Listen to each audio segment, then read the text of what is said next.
കൃത്യസമയത്ത് തന്നെ എത്തിയല്ല.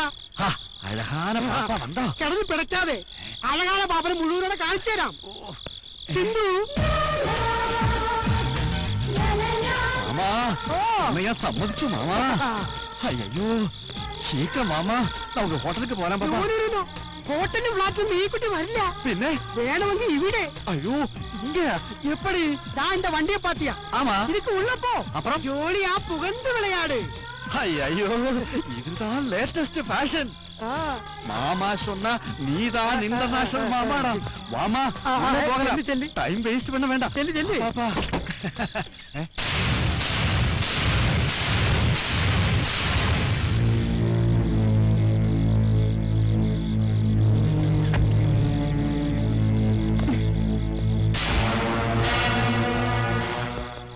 പാർവതി, അപ്പോൾ എന്റെ പേര് മറന്നിട്ടില്ല താൻ. നീ എന്ത് കരുതി ഇവളെ കുറിച്ച്? നിനക്കായി കിടക്ക വിരിക്കുന്ന അഭിസാരികയാണെന്നോ? നിനക്ക് ഓർമ്മയുണ്ടോ, ശരീരത്തിലെ അവസാന രക്തം വാർന്നൊഴുകുമ്പോഴും ജീവിക്കാൻ വേണ്ടി യാചിച്ച് നിന്റെ കാല് പിടിച്ച് കേണപേക്ഷിച്ച ഒരു CI വിഷ്ണുവിനെ സ്വന്തം മാനം നശിപ്പിക്കരുതേ എന്ന് നെഞ്ചിലടിച്ച് കരുണയ്ക്കായി കെഞ്ചിയ 2 പെൺകുട്ടികളെ? உன் திமிர் இன்னும் அடங்கலையா? உன் ஹஸ்பண்ட் நான் இந்த கையால தான் முதல் குத்து குத்தியது. அவனோட நெஞ்சு பிளர்ந்த அதே கையால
ഇവന്റെ ദുഷിച്ച രക്തം ഇവിടെ വീണാൽ ഈ മണ്ണിന്റെ വിശുദ്ധി കൂടി നഷ്ടപ്പെടും. ഇവനായി കാത്തു നിൽക്കുന്ന ഇവന്റെ ആത്മമിത്രം വാവച്ചന്റെ അടുത്തേക്ക് അയക്കും ഞാൻ ഇവനെ. പൊളിച്ചടുക്കും മേഡം അവനെ.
പ്ലീസ് എന്നെ ഒന്നും ചെയ്യരുത്. ഉനക്ക് എന്നെ വേണമോ തരില്ല.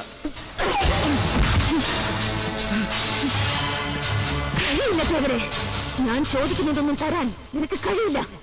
സ്വന്തം പതിയെ കള്ളനാക്കി കഴിവിലേറ്റിയ പാണ്ഡ്യ മന്നന്റെ കഥ നിനക്കറിയില്ലേ? ഭർത്താവിന്റെ മരണത്തിന് ഉത്തരവാദിയാക്കിയ ആ രാജന്റെ ചെങ്കോലൊടിച്ച് പാണ്ഡ്യദേശത്തെ ഒരൊറ്റ രാത്രി കൊണ്ട് വെന്ത് വെണ്ണീറാക്കിച്ച കണ്ണകിയുടെ കഥ. അതുപോലെ നീയും നിന്റെ ആൾക്കാരും അനാഥയാക്കിയ എന്റെ കഥ നിനക്ക് ഓർമ്മയുണ്ടോ? മരണം മുഖാമുഖം കാണുമ്പോൾ ജീവിക്കാൻ ആശ തോന്നുന്നല്ലേ? മേലിൽ നിന്റെ നിഴൽ പോലും ഒരു പെണ്ണിനെയും തീണ്ടരുത്.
Good morning sir. രാജ്യത്തെ ക്രമസമാധാനം പുനഃസ്ഥാപിക്കാൻ ഇറങ്ങിപ്പുറപ്പെട്ട സിഐക്ക് ഇപ്പൊ കൂനിന്മേൽ കുരുവെന്ന പോലെയായി. ഒന്നിനുമേൽ ഒന്നായി കേസുകൾ വന്ന് കുമിഞ്ഞു കൂടുകയല്ലേ. ഒരെണ്ണം അന്വേഷിക്കാൻ ഇറങ്ങി തിരിച്ചിട്ട് ഇപ്പൊ 3 കഴിഞ്ഞു. ഈ ബന്ധം ഹർത്താലും ഒക്കെ നിരോധിക്കുന്ന പോലെ കൊലപാതകങ്ങൾ നിരോധിക്കാനുള്ള ഏർപ്പാടുണ്ടാവണം സർ. നോൺസെൻസ്. എടോ, തന്നെ കൊണ്ട് ഈ പണിക്ക് പറ്റില്ലെങ്കിൽ ഈ കാക്കിയും തോക്കൊക്കെ ഊരി വെച്ച് വേറെ വല്ല പണിയും നോക്കണോ? സോറി സർ, ജോലിക്ക് ഞാൻ ഫിറ്റ് ആണെന്ന് തീരുമാനിക്കേണ്ടത് എന്റെ ഡിപ്പാർട്ട്മെന്റ് ആണ്. രാഷ്ട്രീയക്കാരുടെ പാരലൽ ഫോഴ്സിന് മറുപടി പറയേണ്ട ബാധ്യതയൊന്നും എനിക്കില്ല. ഞങ്ങൾ നേതാക്കന്മാർ വിചാരിക്കുന്നത് പോലെ ഇവിടെ അഡ്മിനിസ്ട്രേഷൻ നടക്കൂ. കുറ്റവാളികളെ കണ്ടുപിടിക്കാൻ തലയ്ക്കകത്ത് എന്തെങ്കിലും വേണ്ടേ? കഴിവുകേട് സമ്മതിച്ച് പിന്മാറിക്കോ. ഡൽഹിയിൽ നിന്നും ബുദ്ധിയും ശക്തിയും ചങ്കുറപ്പുമുള്ളവരെ ഞാൻ കൊണ്ടുവരും. നിങ്ങളുടെയൊക്കെ താളത്തിനൊത്ത് തുള്ളുന്ന കുറെ പാവകളെ ഇറക്കുമതി ചെയ്ത് ലോക്കൽ പോലീസിന്റെ മൊറൽ തകർക്കുന്ന ഏർപ്പാടൊന്നും ഇനി ഇവിടെ നടക്കില്ല sir. Then get prepared to accept your suspension order within 48 hours. Make it 24 hours sir. You can suspend me, dismiss me or transfer me. I don't mind. പക്ഷേ ആ ഓർഡർ കൈപ്പറ്റുന്നതിന് മുമ്പ് എന്റേതായിട്ടുള്ള ചില ഫൈൻഡിങ്സ് സ്റ്റേറ്റിലെയും സെന്ററിലെയും ഹോം മിനിസ്റ്റർക്ക് ഞാൻ കൈമാറും. I don't care. You have to. Business സാമ്രാജ്യം സ്വന്തം കൈപ്പിടിയിൽ ഒതുക്കാൻ വേണ്ടിയാണ് കൂടെയുള്ള 2 ബിസിനസ് പാർട്ട്നേഴ്സിനെ നിങ്ങൾ കൊല്ലിച്ചെന്ന ഒരു കൺക്ലൂഷനിലെത്തി അത് പത്രക്കാർക്ക് ഞാൻ ലീക്ക് ചെയ്താൽ സാറിന്റെ പൊളിറ്റിക്കൽ കരിയർ മന്ത്രിസ്ഥാനമൊക്കെ എന്നും സ്വപ്നമായിട്ട് തന്നെ അവശേഷിക്കും. MLA പോയിട്ട് ഇലക്ഷനിൽ ഒരു കാൻഡിഡേറ്റ് പോലും ആകാൻ കഴിയാതെ mass leader Viswanathan. Shut up, you fool. Better you keep your mouth shut. That will be better for me, for you and for my investigation. Goodbye.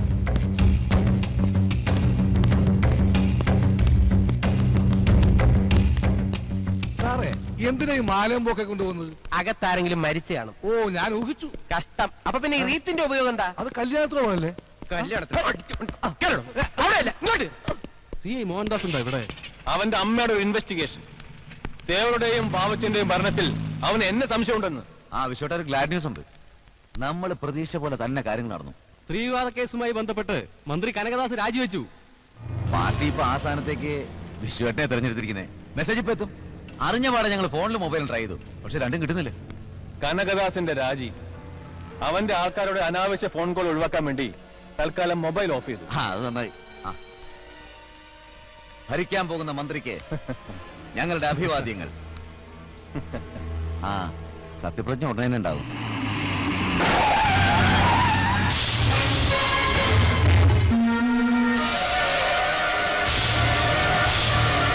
എന്തൊക്കെയുണ്ട് കനകദാസ്? രാജഭാരം കൈവിട്ടു പോയ ശേഷം കേവലം ഒരു പ്രജയുടെ സ്ഥാനം പോലും ഇല്ലാതായി പാർട്ടിയിൽ നിനക്ക്, അല്ലേ? ഞാൻ പറഞ്ഞില്ലേ നിന്നെ ഉയർത്തി അങ്ങ് വാഴ്ത്തപ്പെട്ടവനാക്കിവൻ ഞാൻ. അതേ കസേരയിൽ നിന്നും പിടിച്ച് താഴെ ഇറക്കി നിനക്കായി പട്ടണ തീർത്തതും ഈ വിശ്വനാഥൻ.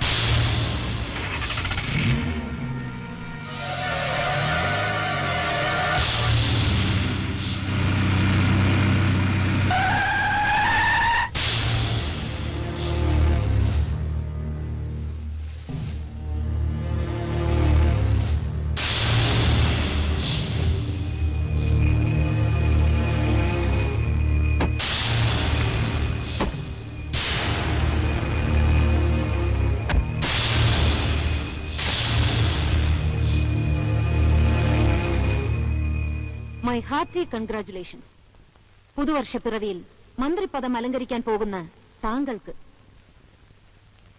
എന്നാൽ മിസ്റ്റർ വിശ്വം, സത്യപ്രതിജ്ഞാ കർമ്മം കഴിഞ്ഞ് അങ്ങ് തിരുവനന്തപുരത്തെ സെക്രട്ടേറിയറ്റിൽ ഇരുന്ന് നീണാൾ വാഴാമെന്നുള്ള മോഹമാണെങ്കിൽ അത് വേണ്ട. മാറി നിൽക്കണി മുമ്പിന്ന്. എനിക്കറിയാം ഇവിടെ നടന്ന കൊലപാതകങ്ങളുടെ പിന്നിൽ ജീർണിച്ച് മണ്ണോട് മണ്ണടിഞ്ഞ നിന്റെ പഴയ പ്രതികാരത്തിന്റെ തിളപ്പാണെന്ന്. തീർക്കും ഞാൻ. സത്യപ്രതിജ്ഞ കഴിഞ്ഞാൽ ആദ്യമ തുക നിന്റെ അടുത്തോ നിനക്കായി തീർത്ത വിലങ്ങുമായി ഈ കൈകളിൽ അണിയാൻ കഴിയില്ല മിസ്റ്റർ വിശ്വനാഥൻ. അതിനു മുൻപ് അയക്കും ഞാൻ നിന്നെ, വാവച്ചനെയും തേവരെയും അയച്ച അതേ ഇടത്തേക്ക്. 5 വർഷത്തെ ബോംബെ ഡൽഹി ജീവിതത്തിൽ ഞാൻ കയറിയിറങ്ങിയ വഴികൾ, യാതനകൾ, ഇവയെല്ലാം സഹിച്ച് കാശ് നേടുമ്പോഴും ഈശ്വരനോട് ഞാൻ ഒന്നേ ആവശ്യപ്പെട്ടിരുന്നുള്ളൂ, നീ അടക്കമുള്ള രാജ്യദ്രോഹികളെ ഞാൻ എത്തും വരെ ജീവനോടെ വച്ചേക്കണമേ എന്ന്. മരണത്തിന്റെ കവാടം നിനക്കായി തുറക്കപ്പെട്ടു കഴിഞ്ഞു. 5 വർഷത്തെ അജ്ഞാതവാസത്തിന് ശേഷം ഈ പാർവതിക്ക് വരുന്ന ഭട്ടാഭിഷേകമാണത്. സത്യപ്രതിജ്ഞാ കർമ്മത്തിന് വേണ്ടി നിനക്കായി നേരുന്ന ആദ്യത്തെ എന്റെ മരണാശംസകൾ. വരട്ടെ mister Viswanathan. Good bye and good luck.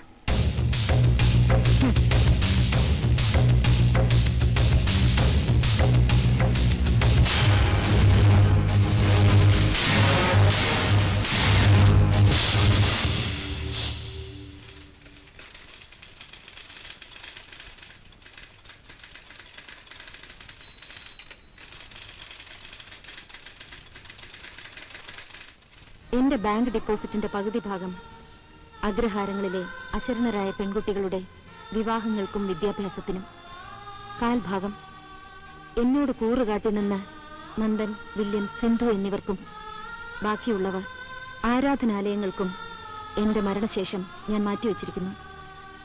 മറ്റു വസ്തുവകകൾ അനാഥ മന്ദിരത്തിനായി ഞാൻ സംഭാവന ചെയ്യുന്നു. മാഡം, സ്വത്തുക്കൾ മോഹിച്ചോ പണം സമ്പാദിക്കാമെന്ന ആഗ്രഹം മനസ്സിൽ വെച്ചുകൊണ്ടല്ല ഒപ്പം കൂടിയത്. ജീവിതത്തിൽ നിങ്ങൾ അനുഭവിച്ച യാതനകൾ മനസ്സിലാക്കിയപ്പോൾ ഒരു സഹായം, കൂടെ നിൽക്കാൻ എന്തിനും തയ്യാറായിട്ടാണ് ഞാൻ ഇറങ്ങി പുറപ്പെട്ടത്. വില്യംസ്, മരണത്തിന്റെ കാലൊച്ച ഞാൻ കേട്ടുകഴിഞ്ഞു. വിശ്വനാഥൻ, ഈ ജീവിതത്തിൽ അവന് മാത്രം ബാക്കി വെച്ചിട്ട് എനിക്ക് എന്റെ വിഷ്ണുവിന്റെ അടുത്തേക്ക് പോകാൻ കഴിയില്ല. ആ ആത്മാവെന്നോട് പൊറുക്കില്ല. Vishwanathan, your warrant is ready. The death warrant.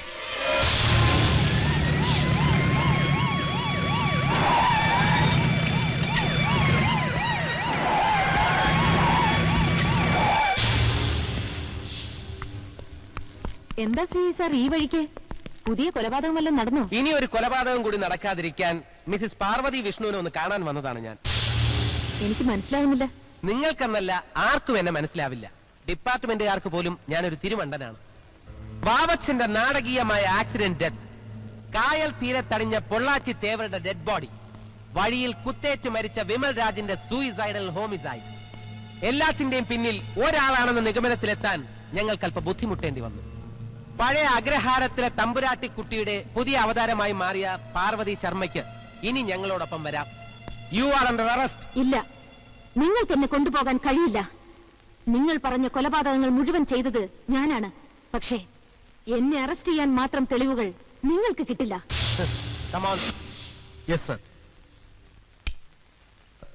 എല്ലാം ഞാൻ പറയാം സാർ. ഹോട്ടലിലേക്ക് സേട്ടനെ വിട്ടതും അഴകപ്പം വഴി ഇവിടേക്ക് എത്താൻ ഒരു റൂട്ട് ഒപ്പിച്ചതും പാർവതി മാഡത്തിന്റെ പ്ലാനിംഗ് ആയിരുന്നു. വർഷങ്ങൾക്ക് മുമ്പ് മാഡത്തിന്റെ കുടുംബത്തോട് കാട്ടിയ അതിക്രൂരമായ ചതികളുടെ കണക്ക് തീർക്കാൻ എത്തിയതായിരുന്നു ഞങ്ങൾ.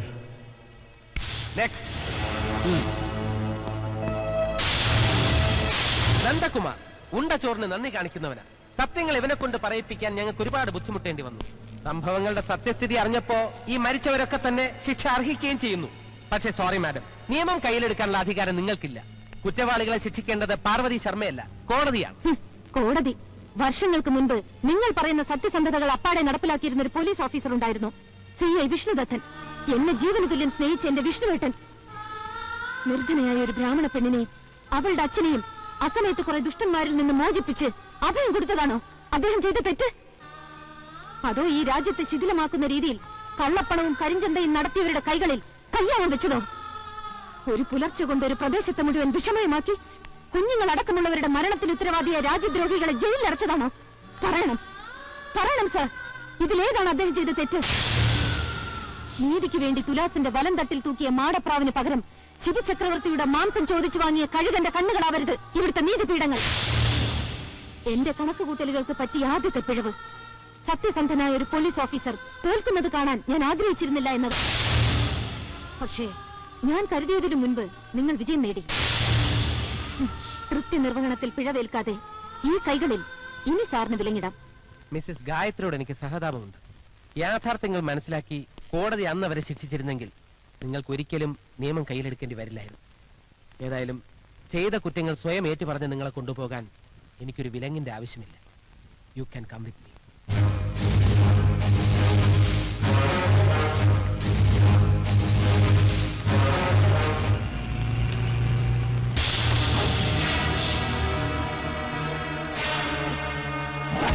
സത്യപ്രതിജ്ഞാകർമ്മം കഴിഞ്ഞാൽ എന്റെ ആദ്യത്തെ വരവ് ഇവിടെയായിരിക്കണമെന്ന് എനിക്ക് നിർബന്ധമുണ്ടായിരുന്നു.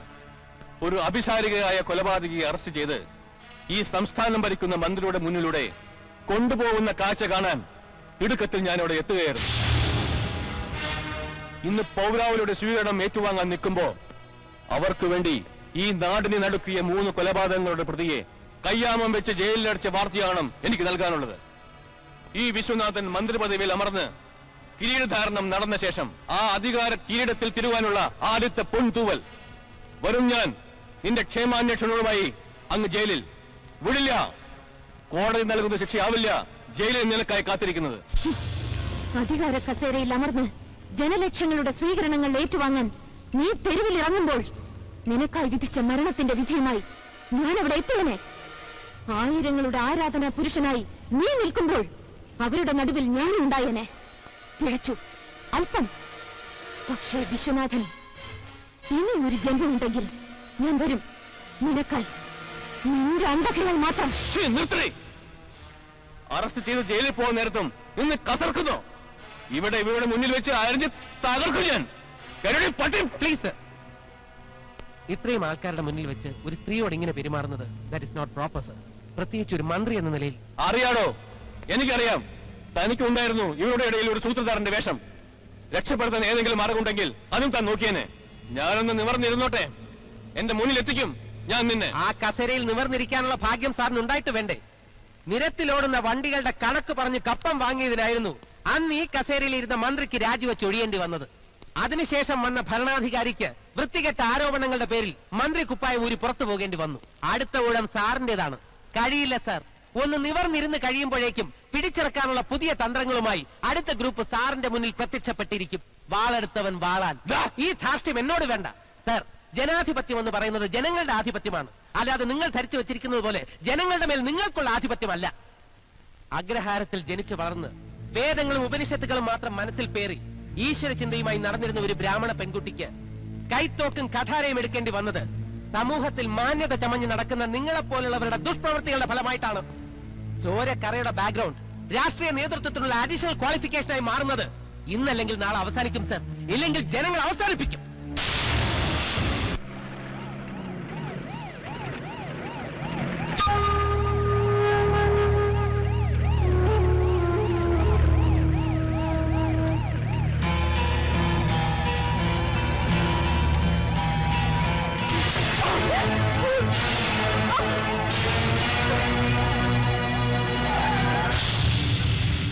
ടൈഗർ 1,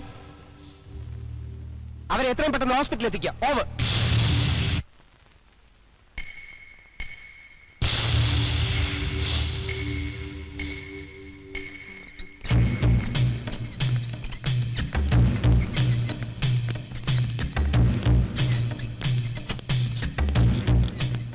നിങ്ങളിറങ്ങി പുറത്തേക്കണം. ഡ്രസ് ചേഞ്ച് ചെയ്യാനുള്ള. ശരി.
ഇതൊരു വിജയമായി ആഘോഷിക്കാനുള്ള അവകാശം ഞങ്ങൾക്കില്ലെന്നറിയാം. സത്യവും നന്മയും കൂടി ജയിച്ചാൽ മാത്രമേ ഇവിടെ നിയമങ്ങൾക്ക് അർത്ഥമുണ്ടാവൂ.